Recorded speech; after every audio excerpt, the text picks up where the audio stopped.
प्यारे बच्चों, YouTube channel में आप सभी का स्वागत है। आज कक्षा 7 की गणित में रेखा एवं कोण पाठ पढ़ाऊंगा और इससे संबंधित प्रश्नावली 5.1 के प्रश्न हल करूंगा। ध्यानपूर्वक वीडियो को देखिएगा।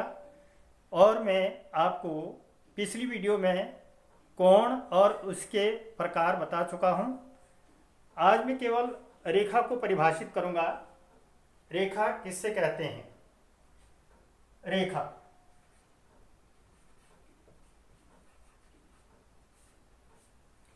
रेखा के कोई अंत्य बिंदु नहीं होते हैं।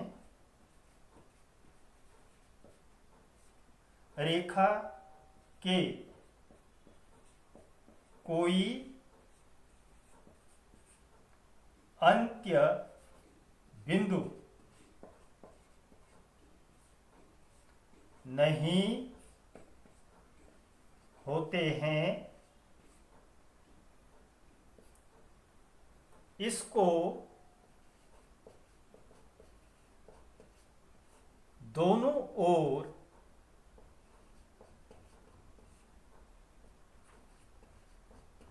अपरिमित रूप से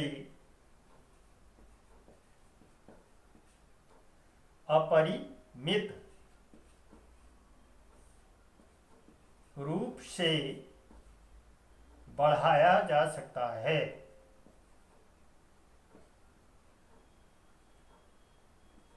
बढ़ाया जा सकता है। ये इसकी एक सामान्य परिभाषा है। और यह है रेखा। दोनों ओर एरो तीर के निशान हैं। इनका कोई अंतिम बिंदु नहीं होता है और इसको एल से हम इंडिकेट कर सकते हैं। तो यह है बच्चों रेखा। रेखा के कोई अंत्य बिंदु नहीं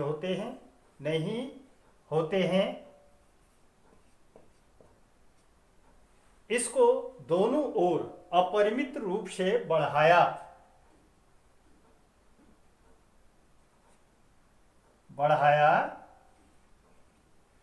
जा सकता है। यह है बच्चों रेखा की परिभाषा। अब चलते हैं 5.1 से संबंधित प्रश्नों को हल करेंगे। प्रश्न को हल करने से पहले इसमें आते हैं पूरक कोण। वैसे मैंने कोणों के प्रकार लिख दिए हैं, लिख चुका हूं पहली वीडियो में। और आज है पूरक कोण। पूरक युग्म कोणों का योग, सरल तरीके से कोणों का योग 90 अंश होता है।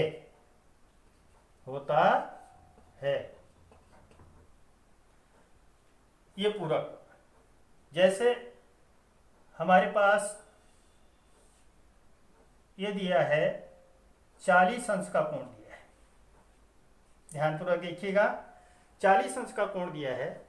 तो इसका पूरक कोण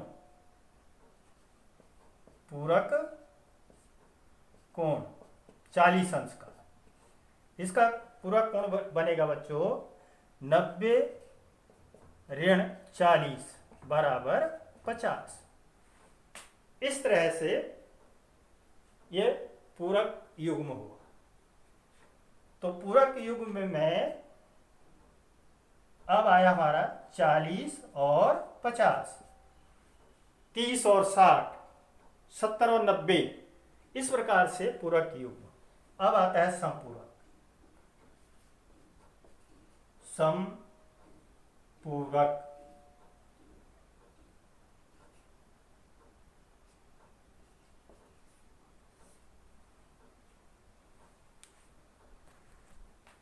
समपूरक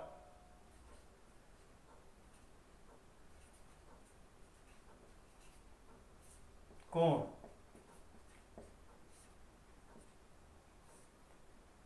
संपूरक युग्म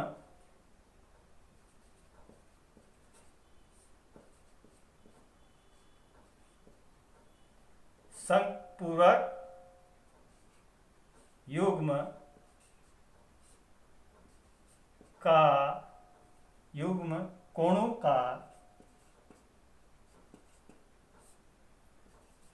योग 180 अंश होता है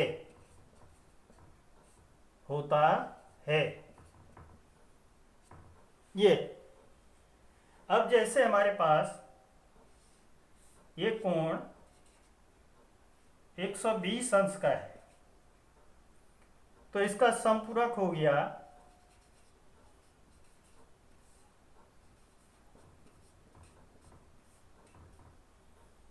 180 माइनस 120 बराबर 60। तो संपर्क युग्म हो गया बच्चों 120 अंश और 60 अंश, इनको टोटल करेंगे तो 180 अंश आएगा। अब पहला प्रश्न हल करेंगे। यस, पहला प्रश्न है बच्चों, निम्नलिखित कोणों में से प्रत्येक का पूरक ज्ञात कीजिए। जैसे हमारे पास एक प्रश्न चित्र दिया है कोण का, यह है 20 अंश। दूसरा दिया है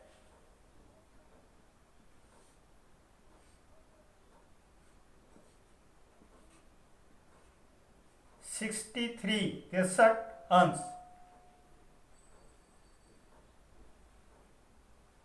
फिर दिया है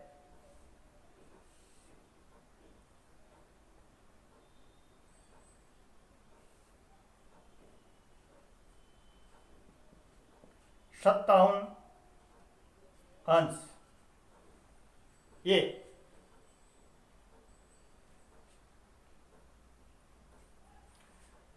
तो पहला, दूसरा और तीसरा इनके पूरक बताने। तो पहला का हल हो गया बच्चों 90 ऋण 20 बराबर 70, ये इसका पूरक हुआ। तो इसलिए 20 अंश का पूरक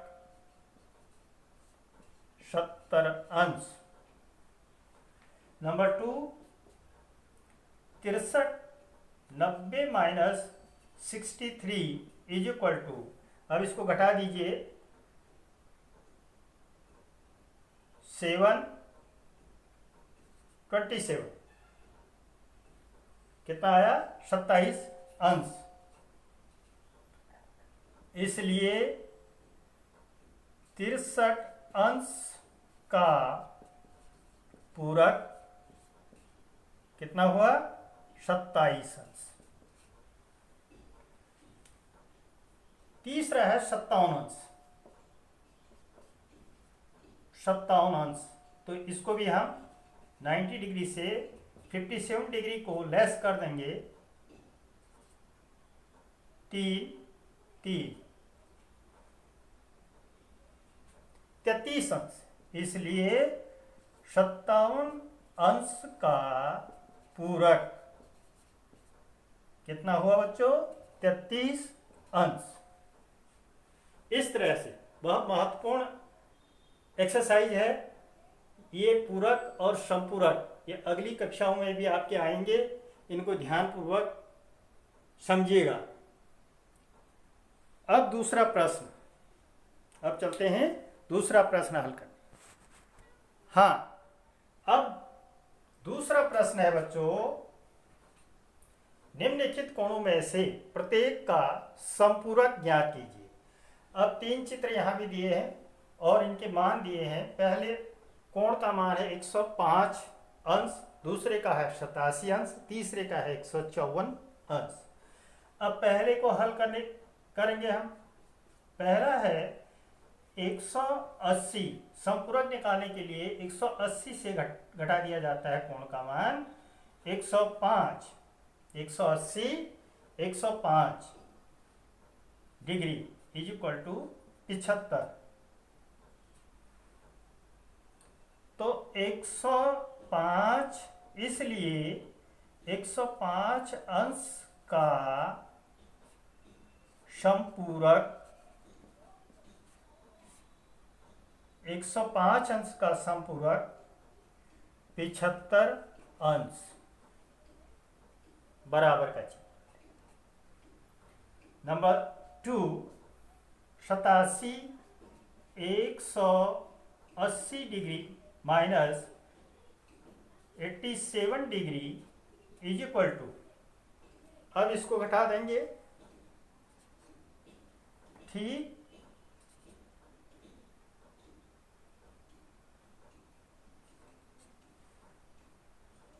93 डिग्री,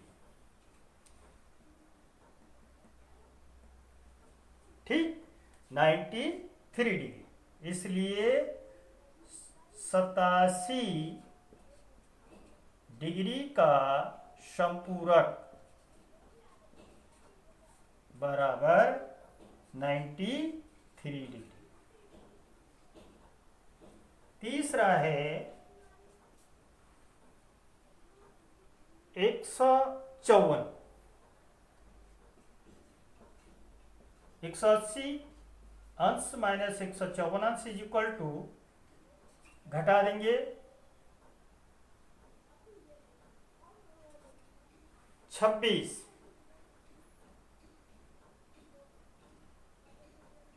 26 अंश, इसलिए 154 अंश का संपूरक बराबर 26 अंश। यहाँ आधा मौमी लिख सकते हैं या बिंदु रख सकते हैं, इसमें कोई कंफ्यूज मत करना, ठीक। इस प्रकार से पूरक और संपूरक का हल करते हैं। नेक्स्ट है प्रश्न नंबर तीसरा। प्रश्न नंबर तीसरा, हाँ, पूरक एवं संपूरक युग्म को छांटिए। ये नीचे युग्म दिए हैं कोण के, और इनमें से हमने पूरक एवं संपूरक युग्म छांटने हैं। अब सबसे पहले हम क्या करेंगे, इन युग्मों का योग कर देंगे। जैसे पहला हल हम लिखें 65 degree plus 115 degree is equal to 180 180। तो ये क्या है, इसमें ब्रैकेट में लिख दीजिए संपूरक युग्म, संपूरक युग्म। दूसरा है बच्चों, पहला दूसरा 63 अंश प्लस 27 अंश इज इक्वल टू 90 डिग्री 90 अंश। ये है पूरक युग्म। नंबर तीसरा 112 प्लस 68 अंश, 112 अंश प्लस 68 अंश, तो ये हो जाएगा 180 अंश संपूरक युग्म। नंबर चौथा 45 चौथे में है 130 50, 130 अंश प्लस 50 अंश इज इक्वल टू 180 अंश। ये है संपूरक युग्म। फिर पांचवा यहां से कर देते हैं। पांचवा है बच्चों 45 अंश प्लस 45 अंश इज इक्वल टू 90 अंश पूरक युग्म, ठीक। फिर है 80 degree plus 10 degree is equal to 90। ये भी आपका पूरक युग्म हुआ। वीडियो को ध्यानपूर्वक देखें और इसी प्रकार के प्रश्नों को स्वयं हल करने का प्रयास करें। अब इसी प्रश्नावली से संबंधित प्रश्नों की वीडियो मैं बाद में डालूंगा। तब तक के लिए धन्यवाद।